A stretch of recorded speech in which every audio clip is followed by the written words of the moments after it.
Hey guys, before we start the show, I just want to give a quick shout out to another podcast. Hey, don't forget to check out the Pacific War podcast week by week in association with Kings and Generals.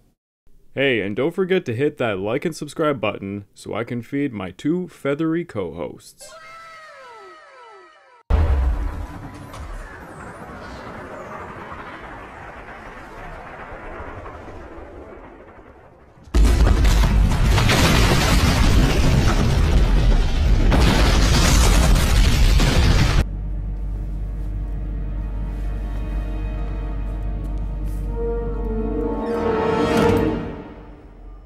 Hello there. Hello there. Welcome back to the Pacific War podcast. I'm your dutiful host, Craig Watson. I'm joined here yet again by my friend Ian. Welcome. Hello, everyone. And as you probably know from whatever I title this episode is going to be something along the lines as to why is the war in Europe during World War II more popular than the Pacific War? Or better said, why is the Pacific War overshadowed by the war in Europe? Now, I imagine the majority of the audience is probably American, so they're probably saying, what are you talking about? Because, for America, arguably, they'll be the ones that hear the most about the Pacific War, even more than anyone from Japan, because Japan is kind of low-key hiding this information from their public at this point. But I think it goes without saying that most people know it is kind of the truth that the Pacific War simply, 20 years after the event was only when I think a lot of stuff was actually written and read. There was a lot of stuff written immediately after the Pacific War, but it wasn't necessarily read by many people. And at that time, like, it was considered a very brutal conflict, and most people were trying to forget. Yeah, it goes without saying the veterans didn't. If you compared veterans from the Europe theater and the Pacific theater, the veterans from the Pacific theater were not talking. They did not want to relive the horrors that was what was the most brutal war anyone has ever faced, almost. I don't know like how many ones. Vietnam is pretty bad too, but Pacific War is specifically pretty bad. Yeah. And I knew when we were going to tackle this topic, which is a question given to me probably by, I think it was someone from Kings and Generals audience. I have a long list of questions to tackle, and that's kind of the purpose of these podcasts, is to really get into the nitty gritty stuff. Mm-hmm. And I was thinking, how the hell are we going to do this? Because it's going to go all over the place, obviously. Another one like that. Yeah. But I thought I would make like 10 pointers, and we kind of try and keep within that subject matter. So we're going to see where this goes. But we are honestly, when it comes to these episodes, we're really shooting from the hips. It's not scripted or anything like Pacific War week by week podcast I do with Kings. But yeah. So the first point I wrote down, which I think was the most obvious, the Pacific War involved less players than the war in Europe. Yeah, that's something that I was thinking about. Like, when you consider the European theater, how many nations involved, like even just the Axis itself, like you had Romania, Italy, Germany, Bulgaria all working together. Like in the Pacific, there's Japan. Technically Thailand is their ally. Technically. And then, you have your Western powers, the allies, like you said, a lot more players. Like in the Pacific theater, who did you have available? There was obviously the States, Anzac, your New Zealanders and Australians, India, Burmese, the British there, China, the Dutch. I think we should probably name China first. Of course, yes. But it's not like there isn't a lot of players, but when you consider Europe, yes, there simply is more players. And what is it someone told me once? Someone was trying to explain to me the analytics of history on YouTube. And when I was talking about some American history, he said, you know what? History is Eurocentric. Mostly history's, the interest level is for Europeans. So Europeans are the ones who are more interested in history than anyone else, which is a surprise to me. I thought Americans would always be like the top dogs when it came to wanting to learn history, but it's a selective community, I guess. Like I was saying earlier, it's a brutal conflict, and not a lot of people want to talk about that or think about stuff like that. And as a historian, it's very, very important to disassociate yourself from the emotion, from the events themselves. Yes, they can be barbaric, but it is our responsibility to study and record and talk about it. Yeah.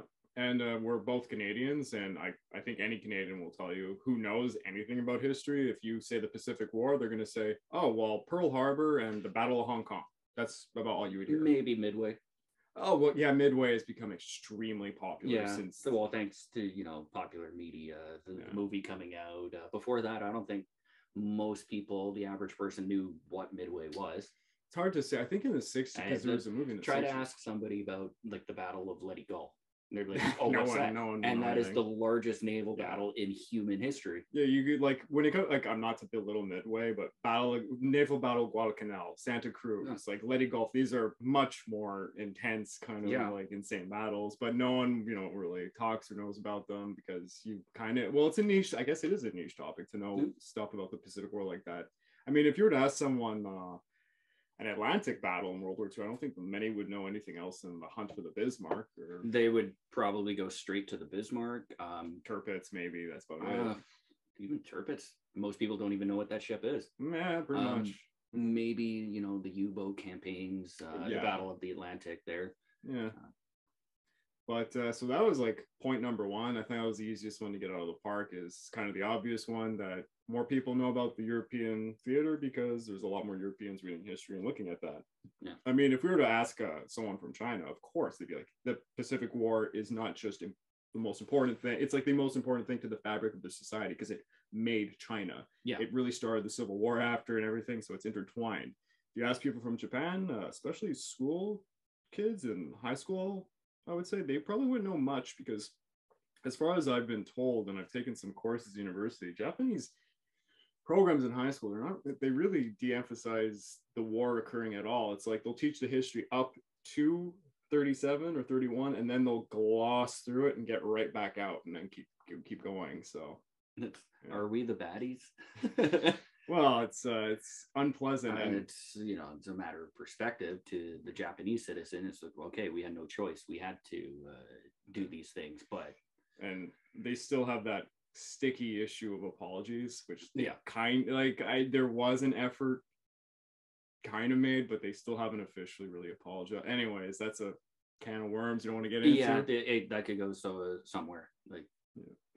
The second reason I put on this list, and I think it's arguably the number one, we've already said it, it's the brutality of the Pacific War in comparison to the war in Europe. Not to say that there wasn't brutality in the European on the Eastern Front, between Eastern Front, Russia and Germany, like they were doing some terrible, horrific things to each other.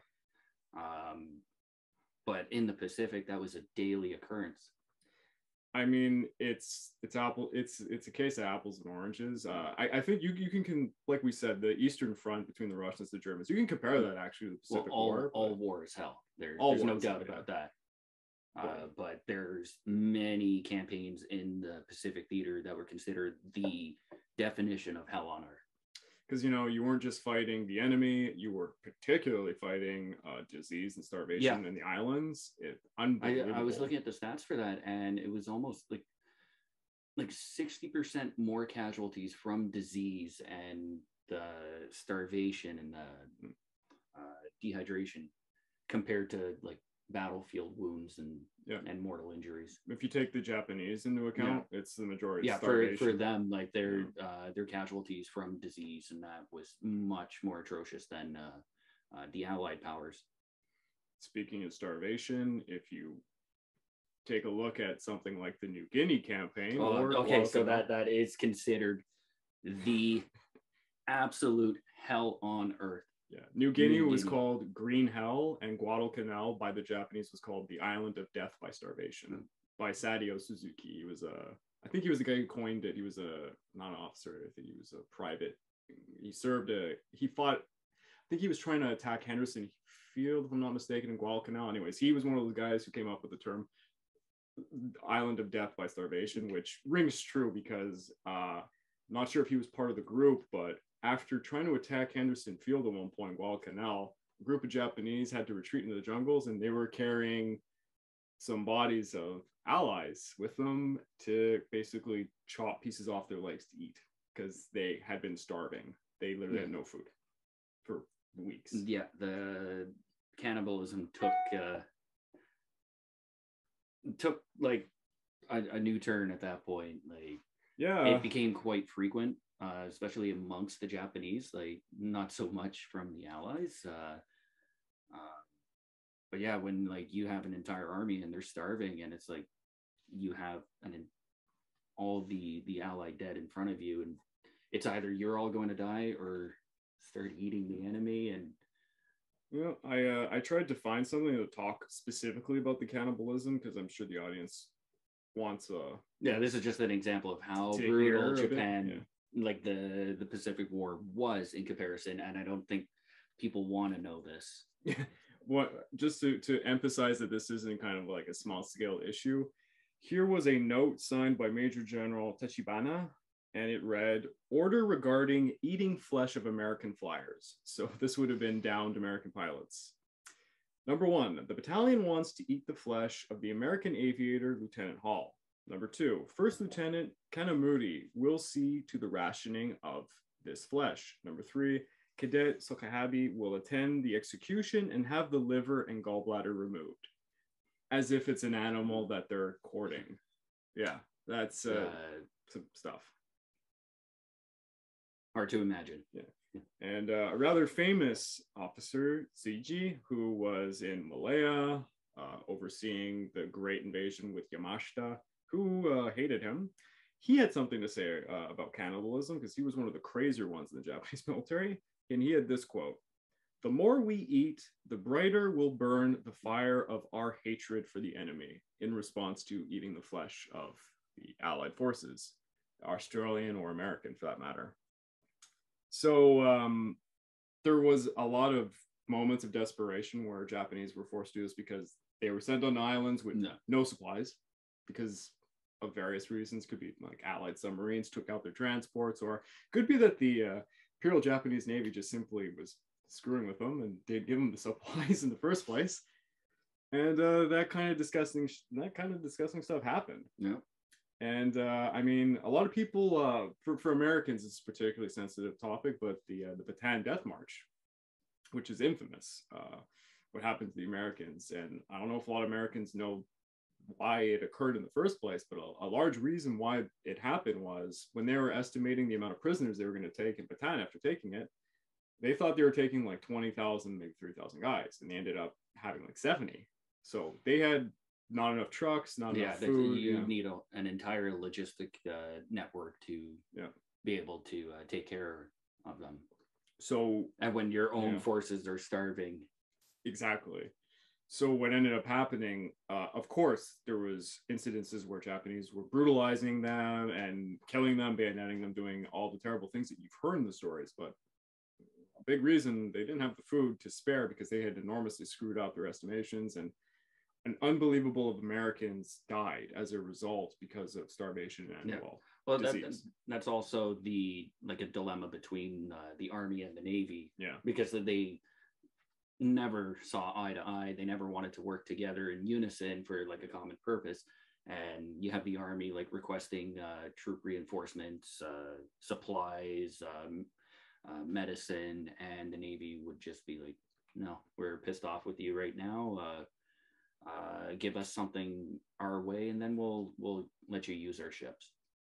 And so in the meantime, you have the Japanese Army starving on the island, and the Navy thinking that they're winning a battle against the Army because they really were fighting a war amongst themselves. Like, oh boy, yeah. I mean, it was like that for all services. Like in the United States, classic example, you got Douglas MacArthur. And King, or Nimitz and King. I mean, King was kind of the overseer, whereas Nimitz, I think, would have spoke more with MacArthur in a lower level. Well, like King and MacArthur, just classic case of like they hated each other. Who liked MacArthur? I think maybe Eisenhower had like a bit, because Eisenhower and MacArthur, because they were in the academy. They were in the academy together. They were friends from back in the day. But Eisenhower also said that he had, I think there's like a quote where he's like, I didn't learn any military strategy from MacArthur. I learned drama class or something. Like Admiral King's counterpart, General Marshall. This is an example of like Army and Navy not really getting along. Those two, like, they worked together, they made their operations work, but they still hated each other. but it did cause hiccups when it came to Operation Cartwheel, which became Operation Watchtower, which is the Guadalcanal campaign.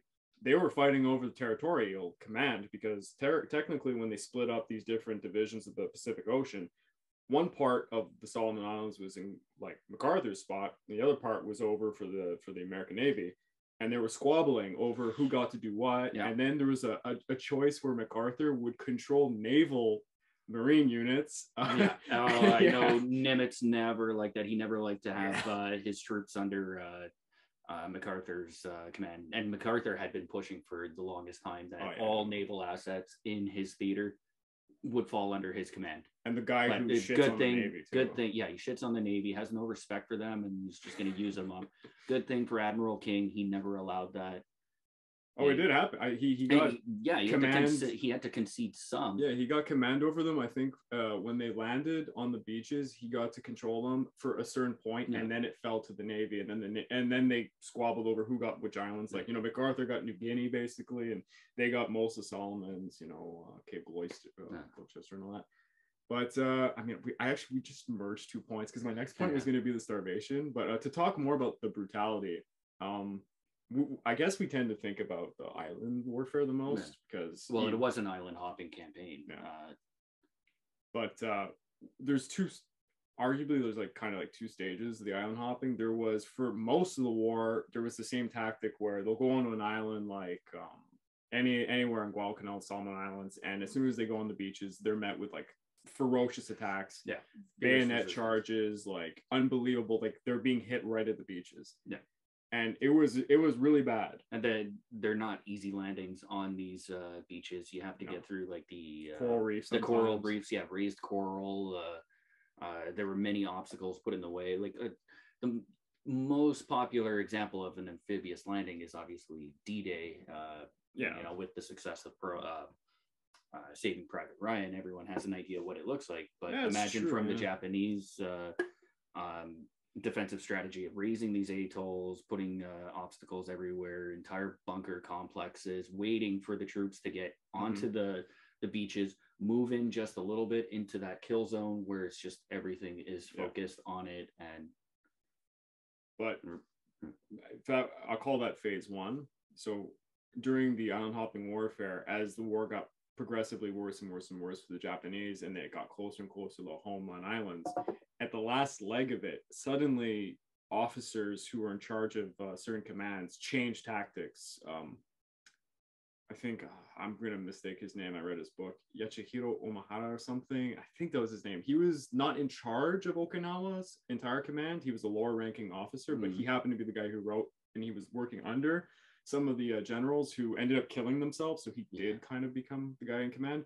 And he advocated, and others like-minded like him, for a war of attrition instead of attacking at the beaches. Wasn't it also that the emperor had told the Japanese on Okinawa, there is no surrender.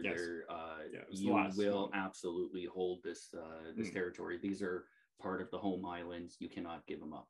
So the Japanese forces fought to the last man almost. It's the bloodiest of all the battles. Very desperate situation because they knew like there was no ships coming in to like bring them off and to fall back or anything. There was some kamikaze attacks on some of the American ships, and it didn't work too much. I mean, they actually got a lot of hits, but anyways. But Okinawa was the most extreme version of what became kind of a change in tactics for the Japanese. So you see it in Peleliu and Iwo Jima and stuff too. But instead of hitting the Americans right at the beaches, they began to build fortifications and defense in depth in the islands. So they allow the Americans to land, and they allow the Americans to come further inland. And then they had built these intricate tunnel networks. That just allowed them to perform like guerrilla warfare. Those bunker complexes, like digging out entire mountains. And the old mines and stuff. You would have the U.S. Navy and Air Force, U.S. naval air assets at the time, just bombarding these positions for like 2-3 weeks at a time. Thinking they got most of them. Because nothing can survive that. We've just like taken a jungle island and now it's a desert. Nothing can survive that, but they're so deep in these rock mountains. It didn't do a thing. Casualties were low, and then all of a sudden they still have all their defensive network, all their artillery, and machine gun hornet nests. Yeah, that was, I think in Peleliu, that was one of the cases where they had bombarded the hell out of it, and they thought, man, we must have weakened them, and it was such a shock when they showed up that basically nothing had really been hit. But to give some of the numbers, because Okinawa is the most extreme example, and I had to look it up. Oh, God. One of the bloodiest battles, the American total losses for the Battle of Okinawa was more than 12,000 killed and 36,000 wounded, which is outstanding for that many to happen to the Americans. These Americans usually don't lose too much when it comes to these.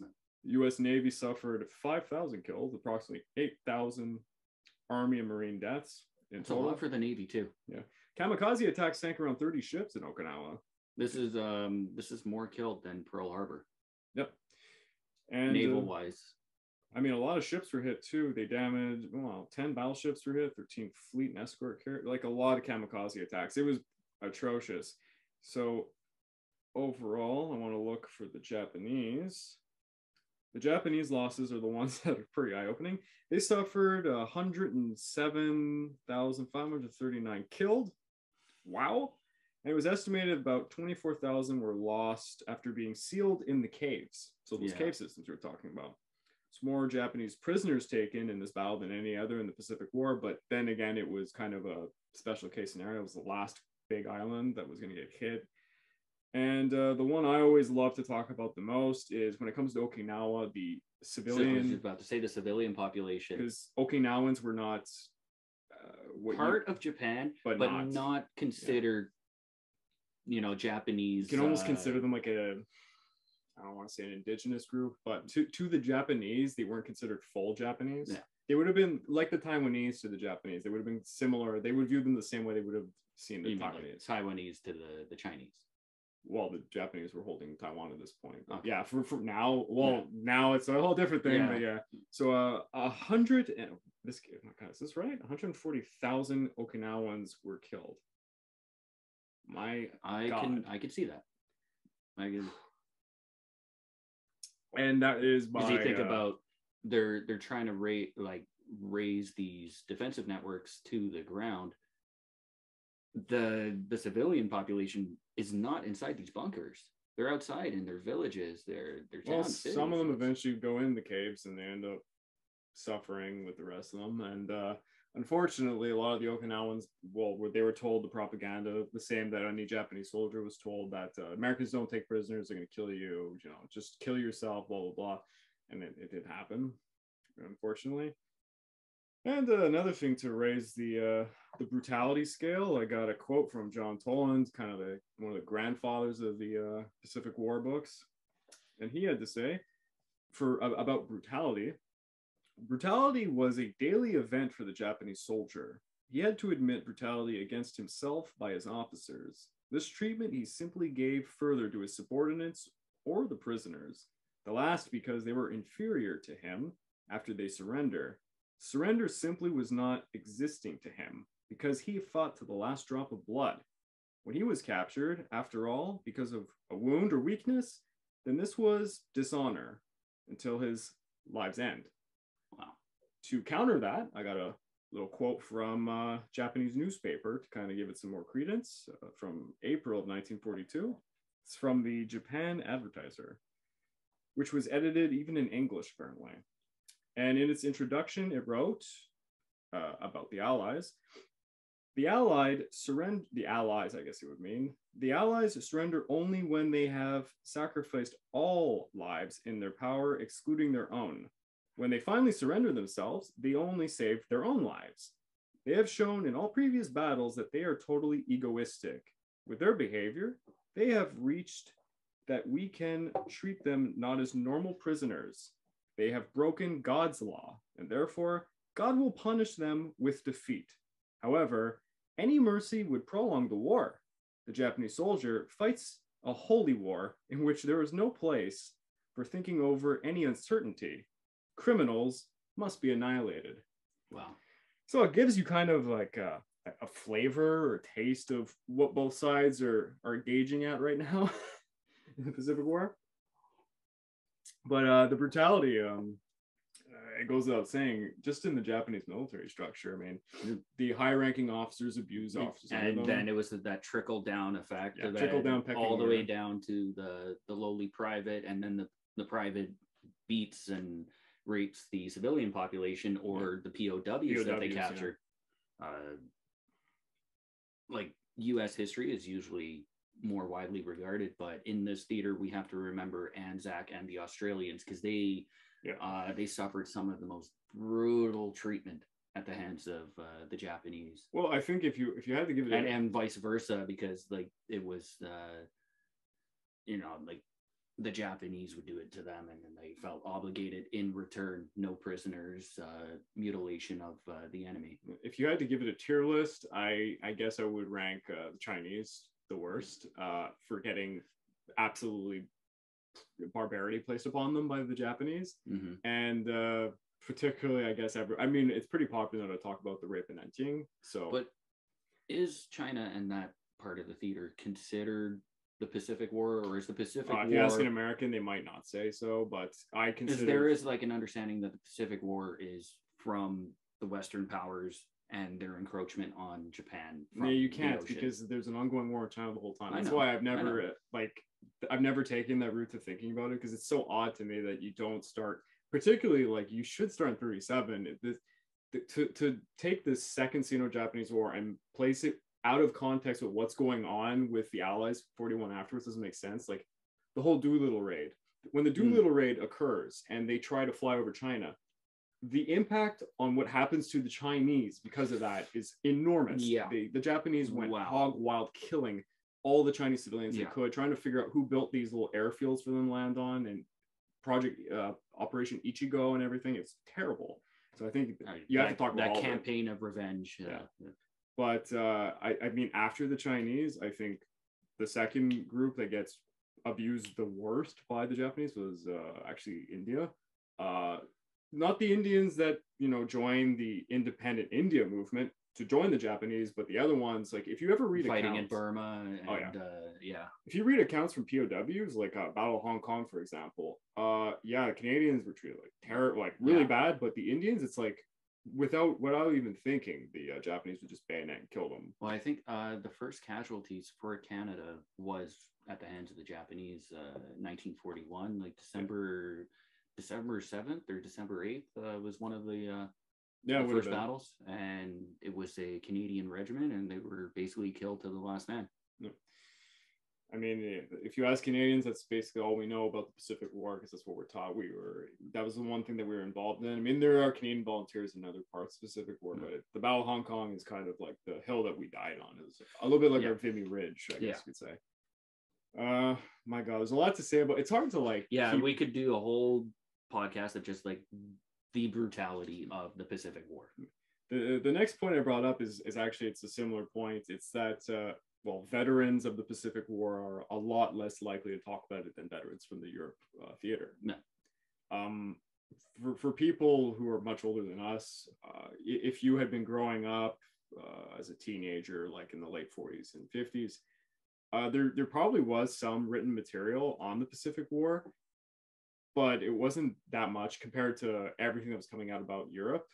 And it wasn't, I would argue, it wasn't until Eugene Sledge's With the Old Breed that it became kind of wide scale knowledgeable, because the material that came out about the Pacific War, they held back so much. Having those like primary sources, firsthand accounts. Because there were a lot less primary sources in the Pacific War up until like 20-30 years later. Like they started trickling out old veterans, like learning to deal with some of their PTSD and just being more communicative about it. And they didn't want to talk, that's for sure. I mean, it's a strike. I don't have the statistics on me, but I remember seeing once a record of how many accounts were given from veterans of the European theater and how many tours and talks and stuff they did compared to the Pacific after the war, and it's jarringly different. They really didn't want to relive the absolute horrors that they saw. And I forget who had this quote. It was so perfect. I wish I wrote the name down, but someone explained it, because they were asked a question I think they were asked this question in the 60s. Why do we have so much books and and even alternate history books like Philip K. Dick and all this, like the Man in the High Castle, on the the European War and all this. We don't hear much about the Pacific. And the guy, I think he was a veteran of the Pacific War, he said the Pacific War is an ugly war. That's how he termed it. And what he meant was, like, it was so brutal and there was so much messiness about it in terms of like morality, in terms of just pure barbarity and stuff. It was not a campaign of glory. No, that's it. They said there was no glory. There was a guy who said there's no glory in the Pacific compared to the European theater. Because if you think about the European theater, there's a lot of like different battles, and of course there is glory to be had in the Pacific. It's just it's harder to see through the mess. Yeah, you think about like some of the generals involved, like from just from a Western perspective, like none of them rose in prominence after these campaigns, such as like you have in the West, the European theater, your Patton, your Eisenhower. I mean, I guess you got even Douglas MacArthur. Sure, he was famous until he messed up the whole Korean thing. Then that he was infamous after that. I'm glad we didn't listen to him. Yeah, I mean, in Korea, I've had comments on my channel from a few before I was a Pacific War channel. People screaming at me when I wasn't talking enough about, I think, Admiral Halsey or something, because as one guy said to me, these are staples. When I was growing up, these were names that we heard back in the day, and I'm like, of course, Bull, you heard about them. Spruance, Nimitz. I think there was a lot more glory to be had for the U.S. Navy. Yeah. Absolutely. Well, because the naval battles were probably the only thing people. It's true. I think someone said we only hear about the naval battles, but we weren't hearing about what was happening on the islands you took. For the longest time, they didn't talk about that, and it has to do with the brutality of what they had seen. The Japanese didn't surrender. Because of the actions of the Japanese by not surrendering, like you'd hear all the time from Marines, I went to go check on some corpses and then a corpse came up and shot at me or threw a grenade at me. So the Americans eventually were just whispering to each other ad hoc style, don't take prisoners, shoot them. Yeah. The escalation of brutality between the two sides, like it was one of the strategies of the Japanese. Yes. We're going to mutilate and kill all POWs that we find. They were staking Australians on the path so that the incoming reinforcements have to walk through that. And well, from their strategy, it was, now we know the Allies will return that favor, do that to us, and our men know that. Our soldiers now know there is no surrender. Hope, There's no, like, it's victory or death. It's one of them. I forget who. It's just like both sides just continuing that escalation. I think Hideki Tojo had something to play in that, where they were writing a manual on what to expect from the enemy to their soldiers, and it was even in the manual. I think it said they're going to do this, and this because you did this, and this in like China or in some other places in the early part of the war, and they go, you cannot expect them to take you prisoner. They will do horrible, torture you, kill you, whatever. Do not surrender. And you, like, because it took a long time for people to understand, like, why are they acting kind of like quote unquote robots? Like, this doesn't, like, they're zealots. What's going on here? And it's zealots is a good it's because for that, when you're trained to bayonet, like during training time, to just bayonet a poor Chinese civilian that was captured, a POW, and like everyone gets in and bayonets, it's like you realize you're part of this disgusting thing, and you're going to be treated like a monster because you have inadvertently become a monster. And this barbaric treatment, it wasn't reserved just for the Allied soldiers. It was Allied civilians, Allied medical personnel. I remember hearing about one incident. There was a medical ship with doctors and nurses, Australian, and I forget where exactly it was, but it was early on in the war, and the Japanese took control of it. Killed all the men right away, all the doctors, and then there was all the women nurses, and after brutally raping them and mutilating them, they had them all line up and march into the ocean and naked, and then they took turns target practice. Like that's some horrific stuff. And I think, again, like the point that we were trying to make is people don't want to know this. No. But as I said, like as a historian, we have the responsibility to pass on this history and not glorify it, but remember it. Well, you're lest we forget. You're a detective, and it's a crime scene. You're trying to figure out what happened. That's the job of historians, is to take all the different pieces of evidence from whatever different perspectives and to come up with what actually happened. And it was a horror show, and I mean, goes without saying, horror show indeed. That's why the veterans didn't want to talk about it. Exactly. And point number 5 I made, which is kind of similar to this, I guess it's a little bit different. Yeah, it's just exactly what we were talking about. The participants involved don't want to remember. Yeah. It's not an easy conversation to bring up, remembering like these past atrocities and the PTSD from it. It has to be unimaginable. Yeah. Point number 5 is similar. It's Japan wants to simply forget about it. Yeah. And the Americans for a long time didn't want to talk about it. It's kind of the same thing we've just been talking about. I'll say again, in the way that Japan's schooling system has changed recently, there's actually a few conservatives in the political parties that are trying to bring changes to the textbooks, and that's a whole other ordeal that I'm not an expert to talk about, but I know a bit about it. But the idea that they have basically 2 approaches to talking about it. Number 1, that's worked the most for them, is not talking about it. So they just simply gloss over the whole World War II, and they just don't want to talk about things like the comfort women and stuff. Ignorance is bliss. Yeah. The conservatives in Japan, the more radical, hardcore right-wingers, are trying to emphasize the good that came about it. To give one example, they emphasize that because of the actions of the Japanese, that a lot of Southeast Asian nations got their independence. They broke the chains of colonialism. Yeah, absolutely broke the chains of colonialism, would not suffer the yokes of Western tyranny. Not just tyranny. I was going to say influence, but that's not appropriate. But they also did this by raping and butchering the Southeast Asians. So it's kind of like it's a catch-22 when you say that. It's something like, trying to find the balance, 2 sides to a coin. Yeah, it's like even out of the worst atrocities, there is some good that comes out of it in some sense. It's kind of like saying, well, the Germans helped almost allow the Ukrainians to get independence from the Soviet Union, but they did this by butchering and the Einsatzgruppe, and did a lot of terrible things in Ukraine. So it's kind of like you can't really say helped an independence movement there. Yeah. And well, that's a can of worms today. Got Putin saying that the Nazis are in control of Ukraine, which is and that the Ukrainian soldiers are eating fallen Russian soldiers. Have you heard this? I've never heard this. I was reading something like this. Oh my god! Just yesterday, I believe. The propaganda that Russia is pumping out right now, like that Ukrainian soldiers are torturing and eating and I'm raping Russian soldiers and.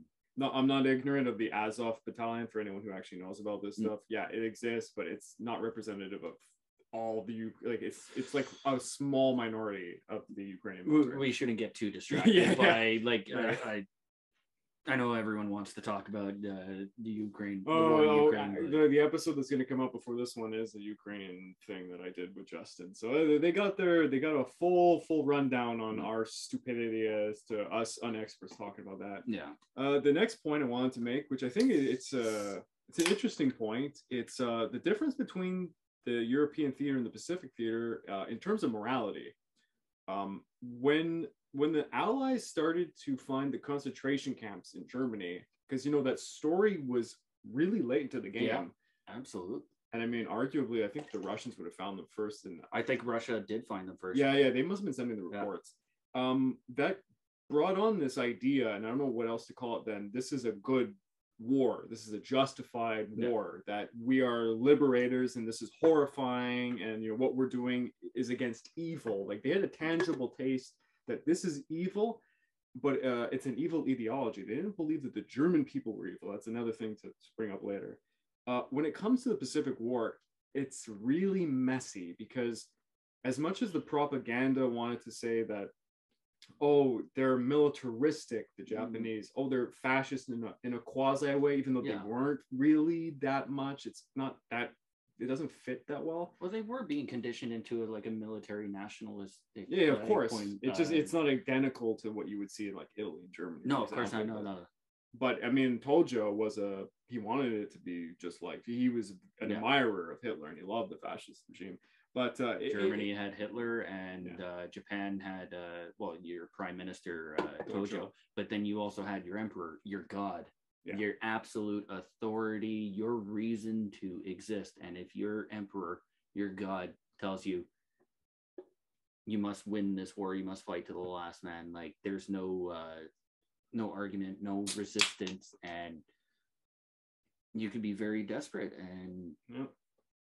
And if you're pulling off like the brutal atrocities that we were just talking about, it's forgiven because it's the will of the emperor. It's the will of your god. And when it comes to the issue of morality, and I didn't talk about one thing when it came to the brutality, which was like kind of, I think, number 2 on my list. I was going to leave it for you because you know more about this. When you were talking about the Pacific War, there's a lot of different things about mortality that comes to play. But the one that I think is the most important is the issue of the firebombing campaign. Oh yeah, Curtis LeMay's from the Allies. So once that American production system was really rolling, they were pumping out a lot of long range heavy bombers, and you could these aren't naval bombers; these are high altitude bombers. You can load them up with 20 super fortresses that could fly from one side of the ocean to the other. And by that time, they could do day raids because there's nothing in the sky to go after them. Didn't even need fighter escorts because there's such a high altitude that no Japanese fighter can get up there to get it. Yeah. And if they do, like it's so they'd be loaded up with like 10 to 20,000 bombs, 20,000 pounds of bombs on each of these super fortresses. And you would have an entire like armada air wing of 500 to 1,000, sometimes like 2,000 bombers just go over a city, and with high explosive and incendiary bombs, just level it. And a lot of Japanese cities were made of wood and such, and they didn't have the same like fire brigade capabilities as like we are used to. So once there is a spark, it would go up, and they would raise these cities, turn them into a blazing inferno. And the casualties from these fire bombings were significantly higher than the atomic detonations, which everyone is aware of. How can you ignore a nuke? Like, how can you forget about that? And everyone remembers the Hiroshima and Nagasaki, but we have to remember the fire bombings of Tokyo and it's what broke. That is what broke Japan, because they knew that it's easier to drop these incendiaries than it is a nuclear weapon. How many nuclear weapons do they have? We're not sure, but they're firebombing us night and day. And I don't actually know the numbers between the Tokyo firebombing campaign and Dresden, but I mean, I would off the bat imagine both are horrible. They're both horrible. I believe it's similar, but to the benefit of Dresden, there's a lot more stone and concrete in that city. It didn't help because the firebombs feed off of each other. You told me a story about the oven kind of situation. Because they had their underground bunker systems, their air raid shelters, and the civilian population would go into these shelters during an air raid. The amount of heat that was being generated on top of the city would trickle down, like not the fire itself, but just the heat, and like even worse than an oven, basically melted the people inside. And later on, when they're doing the inspections of these bunkers to see if they're survivors, they would just find puddles of leftover human sludge. Yeah, human sludge. And like, it's a terrible thing to think about and to imagine. What was the name of the bomber command? British bomber command? British bomber command. He's the Curtis LeMay of Britain. Yeah, he was not loved after the war. He was angry about it. Yeah, he was very angry because he said he won the war and like they deserved. But he was being told to do these things, and then after Churchill the war, told him. Yeah. Well, when Churchill found, I remember hearing the story when Churchill found out about what was actually occurring in Dresden, he like had a collapse. He was like, "Oh my God, how can we do this?" But that's what he was told to do. So to get back to these fire bombs, like that's an example of the Dresden firebombing. These bunkers, they didn't have air raid shelters, and places for the civilians to go. Like these firebombs would drop, and like an entire city would be. I guess the audience might not realize this, but particularly when it came to firebombing Tokyo, so the spread of the fire is all over the city, and what ended up happening is you would leave like the buildings, you'd scatter, and there would be fire everywhere. If you jumped in like local lakes or rivers, you'd be boiled alive, because the heat is that much. And there was like stories of people just standing upon bridges and waiting to die from just the smoke killing them. You couldn't leave or flee the area. The smoke, the general heat. Like yes, there's fire everywhere, but it's also the heat that's coming off of it, and that expands into more areas and just feeds off of itself. And if anyone wants to see particularly good representations of the horror of this, there's like two very famous animes, Graveyard of the Fireflies, which is by what's the company again? It's no, it's a very, very popular, like Spirited Away, Princess Mononoke. Well, it's not Toho. Not Toho, it's Studio Ghibli. Oh, Studio Ghibli. Which is usually like, I've met a lot of people who love Studio Ghibli films because it's very. Well, this is from the 80s. This is like like children love it because they're just great, simple animes with like fun fantasy stories. This one was certainly not. It is a great representation of. It's a must watch. It won awards, many awards. For, I think it actually is one of the few animes. Very tragic, a very emotional film to watch. There's also One Foot Gen, which is it's actually identical almost to it. It's a similar story. I think it's a bit older, the anime, if I'm not mistaken. But Graveyard of the Fireflies is a well-known one because it's. Oh God! Like, if you know the story of the author, it gives a point of view from the Japanese civilian population. In this case, a young boy and a sister. I think they were like 7 and 5 years old, or maybe even a little younger than. I don't know if I want to ruin it to the audience, but for those, I don't think this ruins it. For those who've seen it, because I don't think a lot of people know this. In the anime, he chooses to depict himself, because he's the boy in it, dying at the end, but he's obviously not dead, but he had lived through this, but he's basically saying like he died that day. And it's like when you know about the story, it's so brutal. When you know about the author's story, it's awful. But you got a very heartfelt anime that shows that. The only other thing on the issue of morality, I think everybody knows this was coming, the question of the nuclear hits. There's a lot to be said about the nuclear bombs on the politics behind it. The argument that it really wasn't for Japan; it was a warning to Russia, the Soviets. To the Soviets. A lot of I know there's Americans screaming. I'll probably get in the comment section, but a lot of the American audience members, there's a lot of information that wasn't made public until the 1990s after Hirohito's death.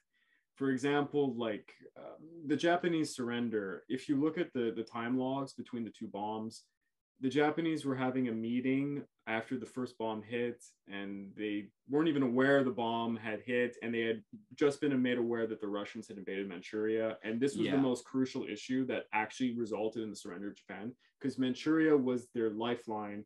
It was the only thing they really had the only cookie they had left. And all of their investments, all of the resources they had was there, and they could not defend that theater. Oh, it was a stomping ground. Like the Soviet Union just absolutely ripped them to pieces. The juggernaut that was the Soviet army at that point, the Red Army. Does it mean that the nuclear weapons didn't push them to surrender further? Of course it did. But the idea, for example, that the idea that was always put forward is if the Americans did not drop the bomb, then Operation Downfall was called, where the invasion of the mainland islands would occur. And it was estimated it could have been anywhere between 2 to 7 million U.S. casualties. This is honest. You can it's an argument. I can't say that I'm unequivocally that this could not happen, but even Ian W. Toll, one of the authors of the trilogy books, I was listening Pacific Crucible, Conquering Tide, Dan Carlin had an interview with him a few months ago, and he asked him that question, and he said without flinching, no, it would never have happened. And I am of the same opinion, because you have to understand, yes, the Japanese were indoctrinated. They were preparing these bamboo spears. The women and children were going to fight. No, they were done. The firebombing campaign had killed everything that they were broken. They were broken their spirit. The only thing that the Japanese were doing for months at this time was trying to figure out the best surrender option. And they knew that they probably needed to surrender. They thought they were going to surrender with the Soviet Union. They thought the Soviet Union would secure the best possible outcome for them. And when Manchuria, they were more afraid of, once Manchuria happened, like they were terrified of the Soviets. The Japanese enemy is communism this whole time, despite the fact they're at war with America. Communism is their number one enemy. Yeah. And when Manchuria got invaded, there was nothing on the table anymore. They were so screwed. And they were like, well, we are going to literally be occupied by the Russians if we don't jump into the American arms at this point. And yes, the nukes went off. And what did the nukes do? Which is a great thing. And it's weird to say this. It stopped the Soviets. They stopped their movements at the midpoint in Korea and stuff. And that's kind of what really happened. And I know it's a freaking argument. The Americans hate hearing that kind of stuff. But yeah. And I'm going to get a lot of bad comments about that. So we'll move on to the next point, which isn't controversial. The Pacific War is a race war. This is a tricky one to talk about. And if anyone sound ignorant. Anyone listens to the Pacific War week by week with me at Kings and Generals, you already know my whole shtick is to talk about the issue of race when it comes to this. And it's in no ways to parallel kind of today's notions of racism and all the silliness that's in politics. That's nothing to do with that. The Pacific War actually was a race war, legitimately. It is, and no one can deny it. The examples of like documented racism from Western powers towards Asian culture at the time. I mean, it's fluent. Why did the Japanese start the Pacific War? Because of the racism, basically. They were tired of the oppression of the Western powers. If there was going to be a tyrant in Asia, it would be Asians. Yeah, and they would be the overlords over the greater co-prosperity sphere. The Japanese were going to rule as like kind of the Asian father over all these other Asian nations in a horrifying of course they situation. They consider every other Asian nation a inferior species. Children. They would consider them children, like China, Indochina especially. But like examples from the Western powers, what they thought of the Asian nations, they weren't even like considered almost like human. Yellow monkeys, the propaganda issues, like you whenever I don't think anyone argues against this anymore, but if you take the propaganda that was placed on Germany and Italy versus Japan, what you see is caricatures of Adolf Hitler or Mussolini, and it's pointed towards ideology. They're not like, sure, they'll throw the word kraut now and then, but when it's the Japanese, it is simply subhuman apes, rats. It's not something that you don't really have to go into too much depth on this. Like, it's most obvious that the propaganda showcases that there was racist attitudes, but for those who are actually not knowledgeable, I'll give some kind of examples. Particularly when it came to the Battle of Hong Kong, a lot of the British officers told Canadian officers things like, the Japanese will not attack at night, particularly the pilots, because they can't see well at night because their nearsightedness. Oh boy, did they learn their lesson about it's that. Ironic. They're prone to seasickness because, and I am not kidding, prone to seasickness, the most powerful navy in the world at that time. The rationale for this was given by a guy who was a quote unquote like neurosurgeon at the time, because the Japanese children were brought up on their mother's backs when they were rice picking in the field. It knocked around their brain a bit, making them unable to develop properly, and they were prone to seasickness. I've read this account. It's like unbelievable. There's much more than this. What else is there? There's so many funny ones. The Japanese, they won't fight at dawn or during sunset with their airplanes because they can't see too well, which is the obvious one, right? Because they're squinty-eyed. Stuff like that. They can't develop technology. All they do is copy our stuff, and not very well. That was. Oh, did they learn their lesson on that? Well, I mean, that is how the Japanese Navy came into existence, into being. They took what they were learning from the British and the French, and after having them contracted to build their ships, and then they're just watching the entire time and learning, and then they start building their own, and like, okay, we didn't like this about the British ships, we didn't like this about the French, and they approve on it, and then start coming up with their own designs and that, and they came out with superior vessels to anything that was available at the time. You compare like American cruisers to Japanese cruisers in 1942. There's no argument what is the better ship. Mm-hmm. And I think the funniest thing is a lot of the racial attitudes that the Allies had, and it's not exclusive to Americans, by the way. It's very much in the mindset of the British. Yeah. The British were absolutely. The idea that the Japanese... Everyone's guilty in this argument. Canadians too. Yeah. The attitude that the Japanese would be bad in both night fights on naval ships, in the air as pilots, and on the ground was so funny because the Japanese chose to specialize in fighting at night on naval ships, fighting at night with their airplanes, and doing night raids as infantry. That's one of the most ironic twists of the Pacific War, is that the Japanese became known for fighting at night. The naval battle of Guadalcanal, excelled at it. Oh my God! Did they devastate the Anbu Navy at that time? Like, and then people are like, "Oh, you're just..." The audience members, you're like, "Oh, you're just poking jokes at like the racial stuff and this that." The thing is, you have to remember the HQ, the General Command, would say this stuff to their officers during the Battle of Hong Kong. Maltby told a lot of people that, "Oh, don't worry about the Japanese coming over the little channel here into Hong Kong Island. They can't do it at night." He told his men that, like, people like this, like in high command, would say this stuff, and they would believe him. And then the Japanese snuck up and they attacked. Absolute ignorance. Yeah, and like this stuff. This blatant like disrespect for your enemy, and that's like rule number one in don't warfare. Underestimate your enemy. Yeah. But when it came to the Japanese, like you see this in the Malaya campaign, my God, the British underestimated the Japanese capability. Like 4C, Prince of Wales and that. Like, look, the arrogance of them going out the way they did, thinking they would. Anyways, the Prince of Wales and the Repulse. It's like they got the bloody nose that they needed to wake up and realize, oh, so the Japanese are actually good pilots, despite all of our officers telling them they can't even fly well. I remember there was a Japanese guy that was sent, I don't know if it's Fuchida, he was sent to go watch the Battle of Britain.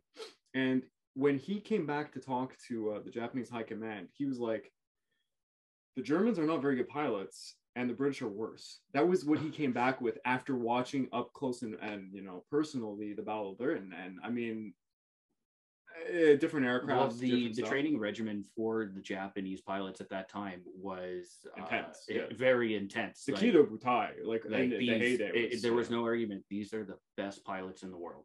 Yeah, and they could do the rigors that they had to go through to become fully fledged pilots. It's almost a nightmare. And oh my God, I have to bring this up, and people who are veterans of my channel know this one. The number one indicator that the Pacific War was a race war, I think this is the greatest example. You don't see many German skulls going home in the mail, or Italian skulls. Human trophy taking in the Pacific War, which happened in the Vietnamese War too, later on a little bit, is kind of it's a niche specialty that was found here. For those who don't know, the Americans and the Australians, I believe too, had a practice of taking skulls, gold teeth, fingers, hands, and shipping it home to their girlfriends. This was the escalation of brutality between the two. FDR got, I think it was a bone pen given to him or something, famously, and he kept it. And it was not like everybody did this, but the acknowledgement that this did not happen much, I think, if at all, in Europe. The trophy taking in Europe would be like keeping your eye out for a Luger. Oh, yeah, of course. Band of Brothers, it was always, I'm going to get my hand on those Lugers. Yeah, everyone wanted a Luger. But in the Pacific War, and it's actually a problem to this day, the Japanese families have been asking for some of these souvenirs, as you call them, to be brought home, because there's people to this day that have these skulls actually lying around in their houses in America and other places. And it's an untalked about thing. There's a famous Time, I think it's Time or Life magazine photo of a woman, and she's looking at a skull on her desk, and her boyfriend had sent it to her as a souvenir, a Japanese skull. Wow. And you can see there's photos you can check online, because they'll get demonetized if I show them, of like how to boil a head to get the skull and how to do this and that. Eugene Sledge's book with the old breed, he spoke about a guy he saw ripping a gold tooth out of a dying Japanese guy. I mean, this happened, and maybe this happened in Europe. I doubt many times. I mean, in the Eastern Front, maybe plucking gold teeth, absolutely. In the Eastern Front, I probably, but you have to admit there's a flavor there, and just for anyone who doesn't think that that racism played a crucial role in the Pacific War, it did, and it's that reason why it's not talked about. A very unfortunate period in human history. And the only reason we're bringing this up is the whole point of the episode is why is it being overshadowed or not talked about? And this is it's like a guilty thing that's part of it that people don't want to acknowledge or talk about. I think that point you made earlier, that the Pacific War is an ugly war. Yeah, it is. Where Europe was, fighting for justice and liberation. And I gotten a lot of flack before I was the Pacific War channel. I actually made an episode on human trophy taking, and excuse my French, I mange la merde. I ate a lot of shit because I talked about the human trophy taking by particularly American Marines, and I'm not here to be like, oh, America bad, Japanese good. Like, no, we're not taking sides. No. We're not on the Western point of view. We're not Japanese point. There's no sides. This war is a disgusting thing, and disgusting things happens. And the Japanese, and if you want to play a game, who was the worst? Yeah, of course the Japanese were worst. Yeah, Unit 731 freezing the arms off of women civilians in China and giving them syphilis and doing all sorts of experiments. Like, there's a ton of horrible shit I could say about what the Japanese did. Their cruelty is, unbelievable. Yeah. And the cruelty is hard to talk about sometimes, and like as a historian, we have to disassociate ourselves from that emotion. And I will straight up tell everybody here, a person who works in animation at Kingston Generals found some footage from Unit 731 that I had never seen in my life of an actual female civilian getting her arm frozen solid and broken with a hammer, like something at a Snowpiercer. See, I don't think people want to know that. And I will never, you will not hear it from me that the Japanese were not the worst in this war when it came to doing war crimes and horrible stuff. So when I bring up the whole human trophy thing, take it with that knowing that I'm not poking fingers at anybody here. I'm just saying it does indicate that there was a racism element to this war. Yeah. Okay. Well, let's go to a lighter subject. Yeah, I think we were a little heavy on that one. Now, number 8, people have a hard time with the geography. I think it goes without saying that Europe is easy to figure out. Okay, here's France, here's Germany, here's Belgium, unless Italy. You are actually from Southeast Asia, mind you. Of course, we're being asshole Westerners. But it's also an island hopping campaign, and it's a lot of islands. And if you remember where exactly in the Pacific that specific island is, like. Where is Guadalcanal on a map? Where is New Guinea? Do you know where Christmas Island is? I can't say, like, if you put a map in front of me and find it exactly in 5 seconds. No. I mean, for people who live in the Southeast Asia or in the Pacific, of course, this is your geography. But for the majority of readers in like the United States, Canada, Western Europe, they would have absolutely no idea. You say Guadalcanal to someone back then, they'd be like, "What is a Guadalcanal?" Yeah. So it goes without saying that geography actually it played a role. Yeah. It really it hindered people wanting to know. I know a lot about the Second Sino-Japanese War and what happened in like the east coast of China. I doubt not many people outside of China really knows much about that. And it's a very hard geography. It's really Chinese geography is actually quite difficult, and you have to. I mean, I'm struggling with it now. I'm doing a whole project on, so wow. It has a role to play. I think a lot of the English speakers were the ones reading a lot of the materials about World War II. Geography can be tough for most people. Yeah. It's a lot to remember. It's my fiance is an engineer, and she has no idea where. Oh my God, what was it? We were playing some game. She didn't know where Lebanon was in the Middle East, and I was like, "You got to be kidding me." Anyway, sorry, but yeah, yeah. Number 9, I threw this in as a really random one. I was really struggling to find anything else. And I thought it was kind of maybe it had an influence on this. The Europe First strategy. Yeah. Yeah.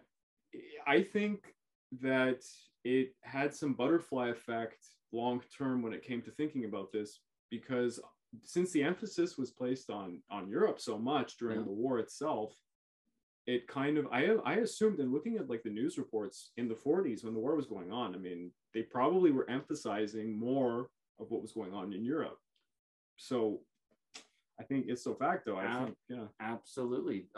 Maybe a naval battle or two, but the U.S. was taking a lot of casualties in the Pacific, and you don't want to put that in your newspaper. Well, I would say the majority of their casualties had to come from the Pacific. Yeah. The Americans, I mean, not to belittle the men who fought in Europe, but the casualties were light in the Western Front. So, yeah. I mean, for all of it, it was war. It was hell of war everywhere, but the casualties being suffered in the Pacific were a little bit more extreme, because you had examples of tens of thousands dying in a single day, and yes, that would sell a paper, but that would also destroy the morale of the civilian population back at home. Point, yeah. Whereas you could be reporting about these European victories, you know, Patton going through Africa, and of course, you know, like the infamous attack. Like for us, there was more glory to be had in Europe and Africa, and it sounded better on paper. There were more victories. The infamous Sicily and Italian campaign. We're American. Yeah. We're Canadians, and actually, your grandfather served in what was Sicily? My grandfather was Sicily, Normandy, Holland.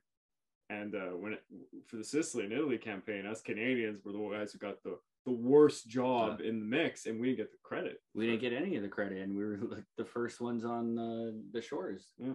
We had to go through, what was it, the Sicily, or I think it was in Sicily. We had to go through the middle, the hardest part of the campaign. Yeah. The British and the Americans got to go on the sides. Montgomery and Patton's little race to get to the capital. And it was us Canadians who were actually fighting a lot of the hard battles, breaking up their. I think they had 3 defensive lines, and like it was the Canadians that were the vanguard breaking them up. Yeah. By the way, I can't talk about it, but I'm gonna have to write a piece on that soon.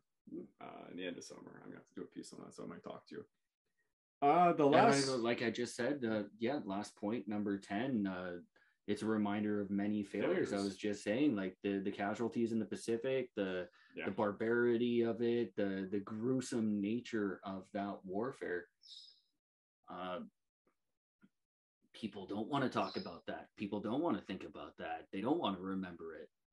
Yeah, because unlike Europe, I keep talking like in terms of America, but in terms of like what happened, they're the biggest player for the Allies. So. Like if you think about terms of failures, when America is looking at the European War for World War II, well, you did good.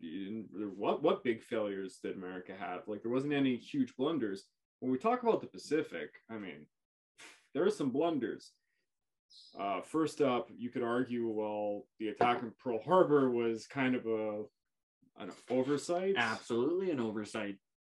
The warnings that they had and what they should have been observing.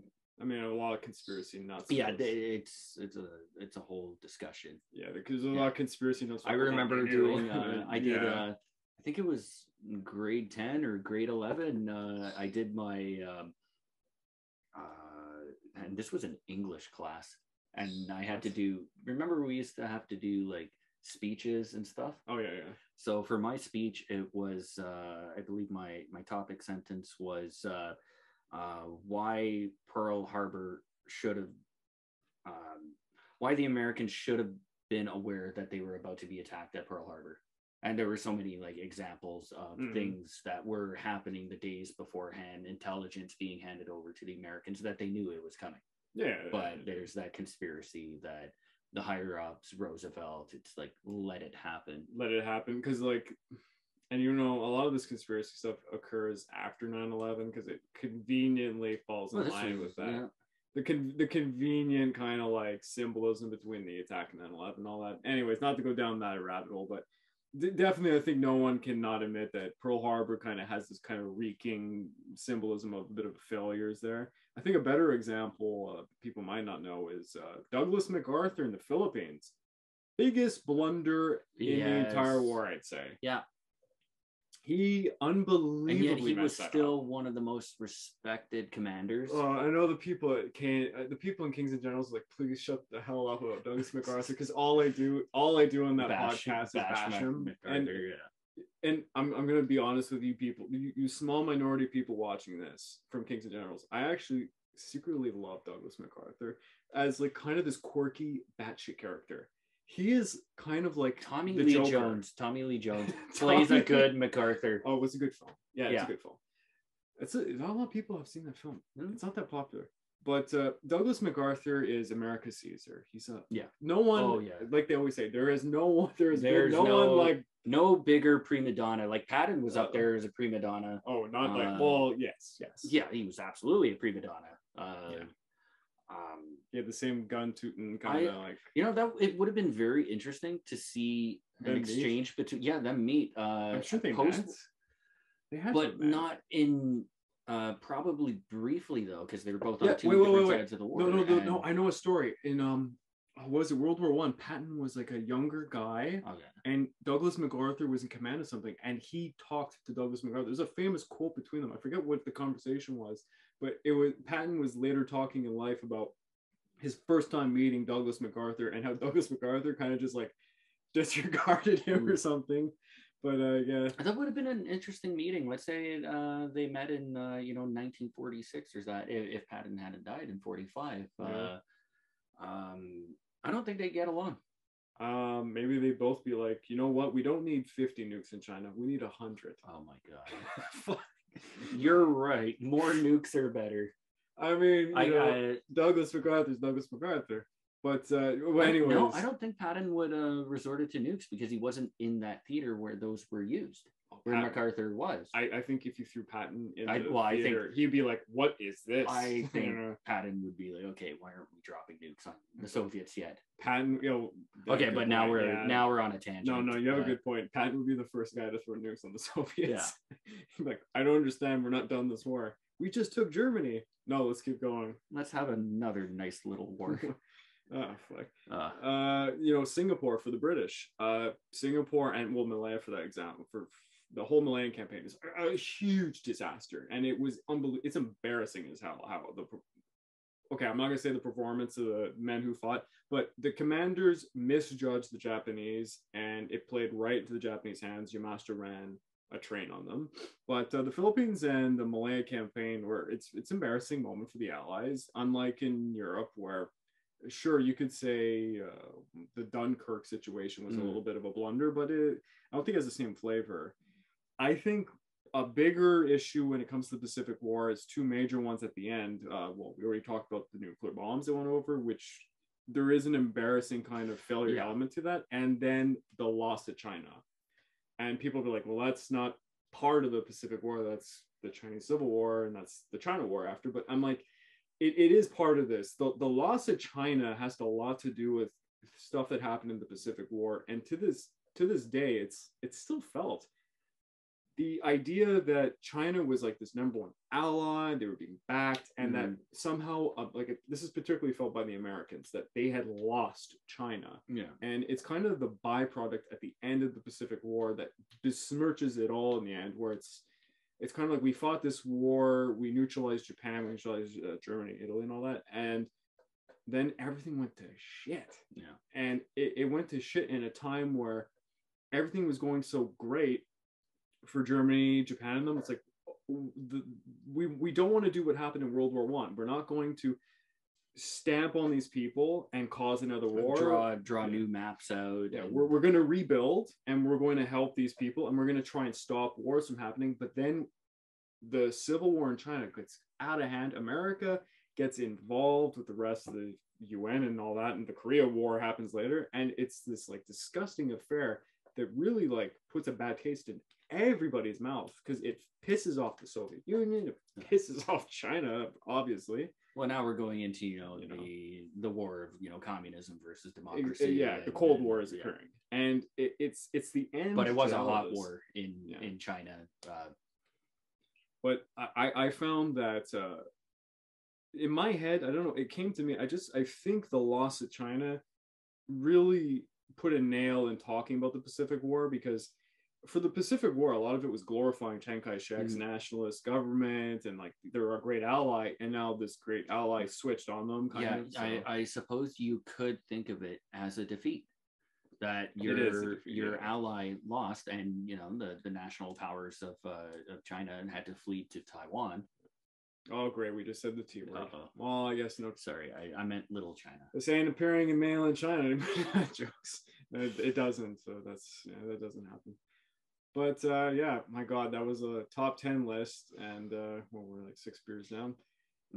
Yeah. I think we kind of need it because this was a very morbid conversation. It got worse than I thought it would. With the subject matter, it's hard to tiptoe around it. Yeah, and for those of you in the audience, give more questions as to what you want to watch, because as you can see, I'm answering questions, and I got God, I don't have it here right now. I have a top 50 list at this point of questions from a lot from the Kings and Generals group, and a lot of them quite interesting. I have questions from my own YouTube channel, and just general topics that we wanted to tackle. I mean, the one we did last time with what would happen if the Japanese won the Battle of Midway. Yeah, that was a fun, exciting one to do. That's an easy one. Everyone, that's a locker room talking point. Well, I mean, I would love to tackle this subject sometime soon. Something involving the Battle of Leyte Gulf. Oh, we're getting close to it. If the Japanese actually did well. Well, I mean, they did well, but well, let's imagine. Okay, and then here's a scenario, because the whole point of Leyte Gulf was the Japanese main battle surface fleet was going after the American landing forces that were landing in the Philippines, and they were this close to hitting them, and it would have been 100,000 American Marines killed on ships. It could have changed everything.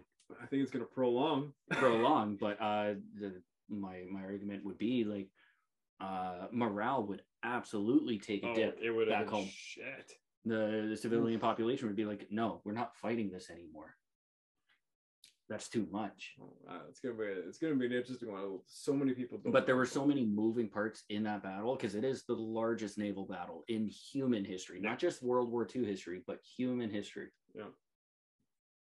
The amount of pieces on that board, like it's a very intricate battle plan, and yes, there's many blunders from the Japanese, but their intelligence wasn't not their intelligence, but their intelligence network did not have the foresight of what the Americans were doing. But that's the fog of war.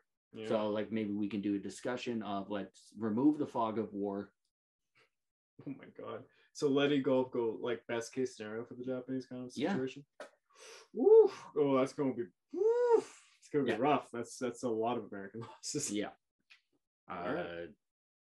Yeah.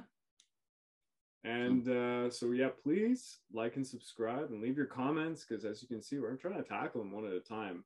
And keep following me on the Pacific War channel week by week over Kings and Generals. There's a lot of cool stuff coming up there. I got some special interviews coming up with some really cool guys. I got a former Marine who's living in Guadalcanal. That's going to be an interesting one. He has a lot to say about the Battle of Bloody Ridge.